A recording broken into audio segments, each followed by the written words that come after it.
Hello guys, कैसे हैं आप लोग। आई होप आप सभी अच्छे होंगे। मेरा नाम है नितेश और आप देख रहे हैं मेरा चैनल नितेश फिजिक्स क्लासेस को। सो गाइस, आज की जो वीडियो है वो डेडिकेटेड है जो एमएससी में एडमिशन ले चुके हैं और एमएससी के बाद वो लास्ट सेम में या थर्ड सेम या फोर्थ सेम में वो प्रोजेक्ट करेंगे और ड्यूरिंग प्रोजेक्ट वो ट्राई करेंगे कि डिफरेंट टाइप्स के जो कम्पिटेटिव एग्जाम है उसको क्रैक करते हुए वो कहीं अच्छी यूनिवर्सिटी में या आईआईटीज में या इंस्टीट्यूट में या इवन फॉरेन से वो पीएचडी करना चाहेंगे। तो ये जो सारी बातें हैं इस वीडियो में कवर की जाएंगी कि कैसे आप फॉरेन जा सकते हो पीएचडी करने के लिए, और ड्यूरिंग और प्रोजेक्ट जब भी आप प्रोजेक्ट ज्वाइन करोगे तो किस टाइप के प्रोजेक्ट को आपको ज्वाइन करना चाहिए, आपका इंटरेस्ट क्या है। और दूसरी बात ये भी है कि ड्यूरिंग प्रोजेक्ट अगर आपने अच्छा काम किया और आपको अगर पेपर राइट अप करना है तो मेन मेरा जो मोटो है इस वीडियो में यही बताने का है कि एक गुड क्वालिटी पेपर को आप कैसे राइट अप कर सकते हो। किसी स्टूडेंट ने मुझसे बोला था या तो टेलीग्राम ग्रुप पे या व्हाट्सएप ग्रुप पे कि सर आप एक वीडियो जरूर बनाइए, डेडिकेटेड वीडियो, जिसमें ये आप बता सकते हैं कि सर आप कैसे हम राइट अप करें एक गुड क्वालिटी पेपर को। तो ये सारी बातें जो इस वीडियो में है आज डिस्कस की जाएंगी। तो जो भी चैनल पे नए हैं, अगर मेरा वीडियो पहली बार देख रहे हैं तो जो चैनल है उसको सब्सक्राइब कर लीजिए, बेल आइकन को प्रेस कर लीजिए कि आपको नेक्स्ट वीडियो की अपडेट मिलती रहे। तो सबसे पहले मैं कांग्रेचुलेट करता हूँ वैसे सारे स्टूडेंट को जो मेरे ग्रुप से थे, मुझसे डायरेक्टली इनडायरेक्टली जुड़े हुए थे, जिन्होंने बीएचयू एग्जामिनेशन को क्रैक करके एडमिशन ले लिया है। इवन डीयू में जिसकी अच्छी रैंक आई है, अच्छी रैंक कहने का मतलब है कि जिनके अच्छे मार्क्स अभी आए हुए हैं, क्योंकि आपको पता है कि 19th को जो फाइनल फर्स्ट लिस्ट आएगी डीयू की ओर से वो 19th को आएगी। तो इसलिए जो भी सेफ जोन वाले स्टूडेंट हैं जिनका स्कोर 100+ है तो उनको मैं एडवांस में कांग्रेचुलेट करता हूं। जैसा कि मैं आपको बता सकता हूं कि अपने ग्रुप से 50 से ज्यादा स्टूडेंट जो हैं वो 100+ मार्क्स पाए हुए हैं और मेजॉरिटी ऑफ जो स्टूडेंट वो लाइक कर रहे हैं 90 to 100 के बीच में। तो एनीवे जो भी कट ऑफ होगी उसके लिए डेडिकेटेड वीडियो ऑलरेडी बताई जा चुकी है और जो भी कट ऑफ के बारे में आपको इन्फॉर्मेशन चाहिए आप टेलीग्राम ग्रुप को ज्वाइन कर लें, सर्च करें @नितेश फिजिक्स, वहां पे आपको ग्रुप मिल जाएगा, या तो इस वीडियो में मैं एक पिन कमेंट में आपको लिंक दे दूंगा, वहां से भी आप ज्वाइन हो सकते हैं। तो मैं पहला मोटो ये है कि गुड क्वालिटी तो जो भी होगा वो मैं आपको बताऊंगा अभी थोड़ी देर में, लेकिन पहला मोटो ये है कि अगर आप फॉरेन से पीएचडी करना चाहते हो तो उसके लिए 2 से 3 बातें आपको जरूर ध्यान में रखनी होगी। पहली बात ये है कि आपको जीआरई और टॉफल को क्रैक करना होगा, ये भी होता है। दूसरी बात है कि आपको आईलेट क्रैक करना होगा जिसमें इंग्लिश की क्वालिटी आपकी कैसे आप जानते हो वो चेक किया जाता है। तो ये सारी बातें हैं। और तीसरा जो मेन है, आप एक एमएससी में रिसर्च पेपर पब्लिश कर लो और उसके बेस में भी किसी भी यूरोपियन कंट्री में आप इजीली मेल के थ्रू या अगर कोई पोजीशन निकलता है तो उसके थ्रू आप मेल करके इंटरव्यू के थ्रू आप वहां पे पीएचडी पोजीशन को गेन कर सकते हो। दूसरी बात यह है कि जो ड्यूरिंग प्रोजेक्ट है आपको वो अपॉर्चुनिटी कैसे ग्रैब करनी वो भी मैं अभी बताऊंगा, लेकिन बात कुछ ऐसी है कि पहला आप टारगेट रखना है जब भी आप एडमिशन ले रहे हो एमएससी में और ले चुके हो, मैक्सिमम स्टूडेंट ले भी चुके हैं, तो पहला आप टारगेट ये रखिएगा कि CSIR नेट को आप मेन फोकस करिएगा, क्योंकि जो गेट है, जेस्ट है, बार्क है और TFR है, ये सारे एग्जाम भी आप क्रैक करके पीएचडी में एडमिशन ले सकते हो। लेकिन आपको अगर असिस्टेंट प्रोफेसर बनना है किसी भी स्टेट यूनिवर्सिटी में, मैं बात नहीं कर रहा हूँ अगर आप बहुत ज्यादा टैलेंटेड हो तो आप इवन IIT NIT में भी जा सकते हो, तो मैं उनके उस तरह के स्टूडेंट के लिए बात नहीं कर रहा हूँ। तो जो भी कुछ ऐसे स्टूडेंट है जो किसी स्टेट यूनिवर्सिटी में या इवन किसी कॉलेज में असिस्टेंट प्रोफेसर बनना चाहते हैं तो उनके लिए नेट जो है कंपलसरी है, ये दिमाग में रखे रहिएगा। और दूसरी बात ये भी है कि जो नेट है अगर आप उसको एक बार क्रैक कर लीजिए तो आपको किसी भी एग्जाम को क्रैक करने की जरूरत नहीं है। या मैं इंस्टीट्यूट की बात करूं जिसमें आप तो एडमिशन जेस्ट से ले सकते हैं या तो नेट से ले सकते हैं। नेट का मतलब JRF, जूनियर रिसर्च फेलो की मैं बात कर रहा हूँ। केवल CSIR नेट क्वालिफाई कर लेना तो आप क्राइटेरिया है कि आप असिस्टेंट प्रोफेसर के लिए एलिजिबल हो, लेकिन आपको फेलोशिप नहीं मिलेगी ड्यूरिंग पीएचडी। तो JRF के लिए ऑब्वियसली JRF और नेट में यही डिफरेंस है कि जो हायर जो मार्क्स पाते हैं, रैंक की मैं बात नहीं कर रहा हूँ, ऑब्वियसली जो हायर मार्क्स जो पाएंगे उनका जो रैंक होगा वो लोअर होगा।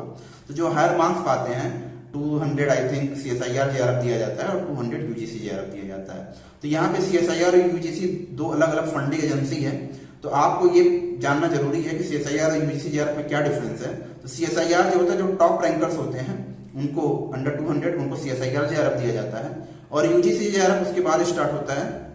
मान लीजिए फॉर एग्जाम्पल कि एक कोई स्टूडेंट है वो 200 में 140 मार्क्स पहले रैंक पे आपको मिल रहा है तो उसको CSIR JRF दिया जाएगा और लास्ट में जो 200 मार्क्स है किसी स्टूडेंट का उसका रैंक मान लीजिए 200 है, उसके मार्क जो है अराउंड 90 है, तो 140 से लेकर 90 तक CSIR JRF दे दिया जाता है। उसके बाद वाले जो स्टूडेंट होते हैं 89 से, मान लीजिए 89 वाले जो स्टूडेंट हैं उनका रैंक जो है वो 201 से स्टार्ट होता है, तो उसको एक अलग तरह की जो फंडिंग एजेंसी है UGC, यूनिवर्सिटी ग्रांट कमीशन, उसके थ्रू JRF दिया जाता है, और वहां से लेकर अप टू 200 मोर रैंक, मतलब ओवरऑल देखा जाए तो 400 रैंक तक वो JRF दिया जाएगा। उसके बाद लेक्चरशिप LS का स्टार्ट होता है, वो भी अराउंड 2 to 300 तक दिया जाता है।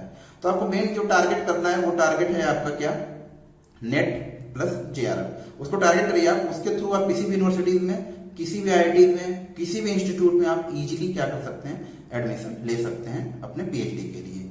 तो मेरा मेन मोटो यही बताने का है कि आपका जो अब नेक्स्ट टारगेट होना चाहिए MSc करने के साथ साथ, वो क्या होना चाहिए, आपका CSIR नेट JRF होना चाहिए। उसके बाद अगर आप नेट JRF कर लेते हो तो इवन आप कोई भी कॉम्पिटिटिव एग्जाम निकालो ना निकालो मैटर नहीं करता, लेकिन सारे कॉम्पिटिटिव एग्जाम निकाल कर आप CSIR नेट JRF नहीं कर पा रहे हो, तो आने वाला जो समय है, आने वाला जो फ्यूचर है अपकमिंग डेज में, जब आप जॉब के लिए ट्राई करोगे तो ये काफी डिफिकल्ट हो सकता है। ऑल्दो आफ्टर PhD आप उसके लिए एलिजिबल हो जाते हो असिस्टेंट प्रोफेसर के लिए, लेकिन उतना तक वेट क्यों करना है जब आपके पास सफिशिएंट टाइम है।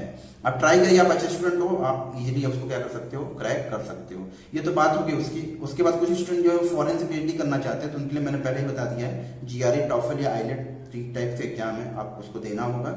IELTS के थ्रू आप इजराइल वगैरह में इजीली PhD पोजीशन को आप क्रैक कर सकते हो।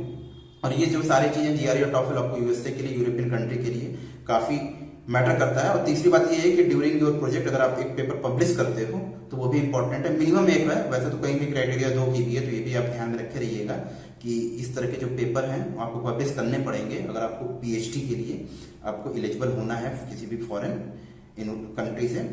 फॉरेन कंट्री मीन्स कि किसी भी फॉरेन यूनिवर्सिटी में अगर आपको PhD के लिए इनरोल होना है, तो ये सारी बातें आप ध्यान में रखे रहिए। इसके बाद मैं आपको मेन बताने वाला हूँ कि ये जो रिसर्च पेपर की मैं बात कर रहा हूँ, तो how to write a very good research paper, ये आपके लिए जानना जरूरी है कि किस तरह का आपका। देखिए इंटरेस्ट की भी मैं बात बताऊँ, एक पॉइंट यहाँ पे छूट रहा है। कुछ स्टूडेंट ऐसे होते हैं जिनका इंटरेस्ट होता है वो थ्योरेटिकल में, कुछ स्टूडेंट ऐसे होते हैं जिनका इंटरेस्ट होता है आपका थ्योरेटिकल प्लस एक्सपेरिमेंटल, और कुछ स्टूडेंट ऐसे होते हैं जिनका इंटरेस्ट होता है केवल और केवल एक्सपेरिमेंटल। तो एक सीरीज की ट्रेडेड डिवाइस होती है, तो आप ट्राई करिएगा जो भी आपका इंटरेस्ट है, जैसे क्वांटम में है, क्लासिकल में है, इस तरह का कोई पेपर होता नहीं है। पहले आप ये जान लो कि आप ये कह दो कि हमें क्लासिकल में करना है रिसर्च, हमें क्वांटम में करना है, इस तरह की कोई बातें नहीं होती। तो सिंपली आप ये देख लो कि आपको थ्योरेटिकल में रिसर्च है या एक्सपेरिमेंटल में है या दोनों में है, उस तरह की चीजें आपको उसके अकॉर्डिंग अपने आप को प्रिपेयर करिए। अभी मैं कुछ बताऊंगा तो भी बहुत ज्यादा आपको समझ में नहीं आएगा, तो अभी आप थोड़ा सा अपने आप को टाइम दीजिए। अभी आपके पास 2 इयर्स हैं, बीच बीच में तो वैसे भी तो आप ग्रुप में हो, तो बीच बीच में हम लोग कम्युनिकेशन करते रहेंगे, सारी बातें डिस्कस की जाएंगी। तो इसके बाद मैं ये बताने जा रहा हूँ कि आप उसके लिए ट्राई करें, उस हिसाब से प्रोजेक्ट को आप चूज करें। और प्रोजेक्ट चूज करने के लिए जितने BHU स्टूडेंट हैं मैं उनको बता देना चाहता हूँ कि अगर आप अपने मन के अकॉर्डिंग प्रोजेक्ट पाना चाहते हो तो हमेशा ट्राई करना कि जो भी आपका CGPA है वो हाई रहे, तभी आपको आपके अकॉर्डिंग जो भी प्रोजेक्ट है वो मिल पाएगा। तो ये सब बातें आप अपने दिमाग में रखे रहिए। सबसे पहले मैं आपको बताता हूँ इसके बाद कि how to write a very good research paper. तो रिसर्च पेपर राइट करने के लिए क्या क्या बातें जाननी चाहिए आपको, और मैं आपसे डिस्कस करने वाला हूँ। तो यहाँ पे जो रिसर्च के बारे में कुछ मैं बातें बताने वाला हूँ। पहले आप जानिए कि रिसर्च ये है क्या। तो रिसर्च जो है वो ओल्ड फ्रेंच वर्ड से मिलकर बना है। अगर उसको हम ब्रेक करें तो re plus search, re means again, search मतलब to seek a search. Okay, तो मतलब किसी भी चीज को हम क्या कर सकते हैं, अगेन से सर्च कर सकते हैं, और वो सर्च ऐसा होना चाहिए कि जो प्रीवियसली रिपोर्टेड ना हो, कुछ आप नया चीज ट्राई किए हो सर्च करने के लिए। ओके, तो और ये भी जो भी आप रिसर्च कर रहे हो, एक चीज आपको जरूर ध्यान में रखनी चाहिए कि जो आपने रिसर्च किया हुआ है वो सोसाइटी को कितना दे पा रहे हो, आपके रिसर्च से सोसाइटी कितना बेनिफिट ले पा रही है, ये भी आपको ध्यान में रखना चाहिए हमेशा। और जो कड़वा सच मैं आपको बताने वाला हूँ कि इंडिया में 99.9% जो रिसर्च हो रहे हैं आजकल, उसमें कोई भी सोसाइटी को कुछ भी आउटपुट नहीं मिलता, और सारे के सारे जो रिसर्च हो रहे हैं ओनली फॉर डिग्री अवार्ड है। तो हम भी, मैंने भी किया रिसर्च, मैं भी कोई एक्सेप्शनल नहीं हूँ। तो हम लोगों ने भी जो भी रिसर्च किया हुआ है वो क्या होता है, डिग्री अवार्ड करने के लिए हमें केवल डिग्री चाहिए, PhD की। ऑब्वियसली सबको क्या चाहिए होता है, फाइनल एक पोजीशन चाहिए होता है, जॉब चाहिए होती है। तो एनीवे, जो भी सोसाइटी आज बात देखो कि USA जो है, चाइना जो है, वो हमसे क्यों आगे है, क्योंकि वहां पे जो क्वालिटी ऑफ रिसर्च है वो काफी एडवांस लेवल पे है। और दूसरा ये भी चीज है कि हम लोग जो रिसर्च का लेवल वो लो इसलिए क्योंकि उनका फंडिंग जो है वो काफी कम मिलती है। इवन अगर हम हायर एजुकेशन की बात करें तो सोच लीजिए कि इंडिया की जो फंडिंग है हायर एजुकेशन में, आप स्टेटिस्टिक उठा के देखिए कि कितनी लो है अगर हम कंपेयर करें यूएसए या चाइना से। तो एनीवे, इस पे मैं कोई पॉलिटिकल डिस्कशन यहाँ पे नहीं कर रहा हूँ, मैं आपको ये बता रहा हूँ कि आप जो भी रिसर्च करो, ट्राई करना चाहिए कि आपके रिसर्च से सोसाइटी को कितना बेनिफिट हो रहा है। ओके, ये सारी चीजें आप जो आप रिसर्च करते हो, एनीवे उसको करने से पहले आपको डिफरेंट टाइप के, अगर आपको कोई भी आपका मान लीजिए कि कोई भी एक पर्टिकुलर डोमेन होगा, फॉर एग्जाम्पल मैं बात करूं एक्सपेरिमेंटल की, इसमें आपका डोमेन हुआ किसी भी पर्टिकुलर टॉपिक अगर आप रिसर्च कर रहे हो, तो आपको इसके लिए आपको डिफरेंट टाइप्स के रिसर्च पेपर पढ़ने पड़ेंगे। और रिसर्च पेपर पढ़ने के लिए आपको अगर कोई भी रिसर्च पेपर डाउनलोड करोगे तो उसमें कई पार्ट रहते हैं। जैसे मान लीजिए सबसे पहले रिसर्च पेपर में आप देखोगे तो ऑथर के नाम के बाद एक एब्स्ट्रैक्ट लिखा होता है। क्या होता है एब्स्ट्रैक्ट, और ये सारी चीजें क्या है अब हम थोड़ी देर में डिस्कस करेंगे। उसके बाद क्या होता है, इंट्रोडक्शन पार्ट होता है। उसके बाद क्या होता है, इंट्रोडक्शन पार्ट में डिफरेंट टाइप के लिटरेचर रिव्यू करके उन्होंने डिफरेंट पहले जो भी पास्ट में वर्क किया गया होता है उसके बारे में वो बताते हैं अपने डोमेन से लेके, और उसके बाद उन्होंने क्या उसमें नया किया है वो भी इसमें ही इंट्रोडक्शन में लास्ट पैरा में क्या करते हैं, डिस्कस करते हैं। उसके बाद मेथोडोलॉजी, अगर उन्होंने डिफरेंट टाइप का मेथड यूज किया हुआ है किसी भी पार्टिकल के सिंथेसिस के लिए या डिवाइस के लिए, तो वो डिस्कस करते हैं। उसके बाद वो क्या करते हैं, रिजल्ट बताते हैं कि उसके बाद वो डिफरेंट कैरेक्टराइजेशन करते हैं अपने डिवाइस का या अपना सिंथेसिस जो भी किया उन्होंने मटेरियल का, उसको वो क्या करते हैं, उसका जो रिजल्ट आता है, रिजल्ट में बहुत कुछ हो सकता है, एक्सआरडी हो सकता है, सेम हो सकता है, टेम हो सकता है, यूवी रेट हो सकता है, टीआईएफआर हो सकता है, और आपका एक्सपीएस हो सकता है। तो बहुत सारी चीजें हैं जो करते हैं और वो आपको बताएंगे, डिस्कशन करेंगे, रिजल्ट ऑफ डिस्कशन वो पार्ट आता है। इसके बाद फाइनली क्या आता है, कंक्लूजन आता है। कंक्लूजन में ओवरऑल वो बताते हैं कि क्या क्या काम हुआ है। कंक्लूजन का मतलब ये काफी बड़ा नहीं होता, मिनिमम आप देखोगे तो हाफ पेज में ये डिक्लेयर कर दिया जाता है कि कौन सा काम पास्ट में हुआ है, आपने क्या नया काम किया, क्या नोवेल्टी है, और फाइनल रेफरेंस दिया जाता है कि अगर कोई भी सेंटेंस लिख रहे हो तो उसको सपोर्ट में आप प्रीवियस किसी ने बताया हो तो आप उसका रेफरेंस दे सकते हो, तो वो सपोर्टिंग हो जाता है, तो ये रेफरेंस दिया जाता है। ओके, अब देखो स्ट्रक्चर ऑफ रिसर्च पेपर क्या होता है। स्ट्रक्चर क्या है रिसर्च पेपर का, जैसे मैं आपको बता दूं, जैसे कंक्लूजन का मतलब है कि पर्पज ऑफ दिस सेक्शन का ये मतलब है कि जो भी आपकी फाइंडिंग है या जो भी हाईलाइट ऑफ सिग्निफिकेंस है, इसमें जो भी आउटकम है इस कंक्लूजन वाले पार्ट में आपको दिखाया जाता है। जैसे रेफरेंस में बता दिया कि अल्फाबेटिकली आप रेफरेंस दे सकते हो, कोई प्रॉब्लम है नहीं, वो आपका सपोर्ट करता है किसी भी सेंटेंस के लिए। ठीक है, ये सारी बातें हैं। एब्स्ट्रैक्ट क्या होता है, ये अपेंडिक्स है, तो ये आप इसको पढ़ सकते हो। तो बहुत ज्यादा इसमें अपेंडिक्स का मतलब ये होता है कि आप कोई भी रिलेवेंट डिटेल्स दे सकते हो, जैसे लेटर टू पार्टिसिपेंट्स या ऑर्गेनाइजेशन जो भी है। जैसे आप मान लीजिए कि बीएचयू पढ़े हो, बनारस हिंदू यूनिवर्सिटी ले सकते हो, बीयू पढ़े तो दिल्ली यूनिवर्सिटी, किसी आईआईटी में हो तो उसका भी आप दे सकते हो। ओके, अब आते हैं एब्स्ट्रैक्ट पे। एब्स्ट्रैक्ट क्या होता है, एब्स्ट्रैक्ट जो भी आप पेपर लिख रहे हो उसका पहला पार्ट ही होता है एब्स्ट्रैक्ट। ओके, ये क्या है, समराइज देता है जो भी आपकी इंफॉर्मेशन है, और ये मेन क्लेम आपको बताता है कि आपने नया क्या किया है। जब भी आप रिसर्च पेपर को भेजते हो तो जो भी आपका एडिटर होता है एडिटोरियल बोर्ड में, सबसे पहले एब्स्ट्रैक्ट को ही पढ़ता है, क्योंकि काफी ब्रीफ होता है और ये इंपैक्ट बताता है कि आपका जो रिसर्च पेपर है उसका इंपैक्ट क्या है, आर्गुमेंट क्या है, क्लेम आपने क्या किया है, ये सारी बातें हैं। तो सबसे जो मेन पार्ट होता है, जो रिसर्चर होते हैं इसको काफी ट्राई करते हैं काफी अच्छा लिखा जाए। ओके, अब question that an abstract answer, जो आप एब्स्ट्रैक्ट लिख रहे हो उसमें क्या क्या आपको इंक्लूड करना चाहिए। पहला, why do you do this study, आप प्रोजेक्ट जो भी आपने काम किया है वो क्यों किया है, सिंपल सा पहला लॉजिकल। दूसरा, what did you do and how, आपने जो भी काम किया है उसको कैसे किया है, ये होना चाहिए। व्हाट डिड यू फाइंड, आपका एक्सपेक्टेड आउटकम क्या है, आपको ये दिखाना होगा। And what do you finding mean, आपने जो आउटकम मिला है उसका मतलब क्या है, क्या कोई एप्लीकेशन आपने दिया है उसके फाइंडिंग का। ये सारी बातें आपको क्या करनी चाहिए, एब्स्ट्रैक्ट में बतानी चाहिए। ओके, अब आते हैं, इसके बाद आता है इंट्रोडक्शन पार्ट। इंट्रोडक्शन पार्ट में क्या क्या होता है ये भी जानते हैं कि जो भी आपने काम किया है और प्रीवियस जो भी काम किए हैं उससे आपका काम कितना अलग है। सबसे पहले आपको क्या होना चाहिए, प्राइमरी पर्पस देना होगा जो भी आपने काम किया उस फील्ड का। उसके बाद डीप डिस्कशन होता है उस टॉपिक का, और सबसे पहली बात है कि why this topic is so important, जो भी आपने काम किया है वो इंपॉर्टेंट क्यों है, ये भी आपको बताना चाहिए। ओके, बहुत सारी बातें जो इंक्लूड करनी चाहिए, डिफरेंट जो पास्ट रिसर्च हुए हैं उस पर्टिकुलर टॉपिक पे वो भी आपको ओवरव्यू देना चाहिए। उसके बाद आप लास्ट पैरा में आपने जो भी काम किया है वो आप ओवरव्यू दोगे अपने पेपर का। ओके, इसके लिए क्या करना होगा, इंट्रोडक्शन देखिए मेन पार्ट होता है। मेन पार्ट करने का मतलब है कि आपका एब्स्ट्रैक्ट, तो इंट्रोडक्शन ऐसे ही नहीं लिख दिया जाता है। इंट्रोडक्शन का एक लाइन को लिखने के लिए आपको एक पेपर मिनिमम पढ़ना पड़ेगा, ठीक है। तो आप किसी भी पेपर को इंट्रोडक्शन लिख रहे हो, दैट मीन दैट एडिटर और your supervisor suppose to this you have already overview different kinds of paper, okay. तो आप मिनिमम 100 से 200 पेपर पढ़ते हो, तब आपके पास एक बेसिक आइडिया आता है कि आप इंट्रोडक्शन कैसे लिख पाते हो, ओके। ऐसा नहीं कि कोई भी पेपर उठाया वहीं से कॉपी पेस्ट कर दिया। वो भी मैं बताऊंगा कि प्लेगरिज्म एक वर्ड आएगा अभी थोड़ी देर में, वो भी मैं बताऊंगा क्या होता है। तो आपको इस इंट्रोडक्शन लिखने के लिए डिफरेंट टाइप के लिटरेचर क्या करना है, रिव्यू करना पड़ेगा, पढ़ना पड़ेगा, ठीक है, कि पास्ट में कितना काम हुआ है, प्रेजेंट में अप टू किस लेवल तक काम हो चुका है और आपने क्या नया किया है। ये सारी बातें आपको कैसे पता चलेगी कि ओवरऑल वर्ड कहां पे जा रहा है, कहां पे काम हुआ है, जब आप डिफरेंट टाइप की लिटरेचर रिव्यू करोगे। तो ये भी आप ध्यान में रखे रहना।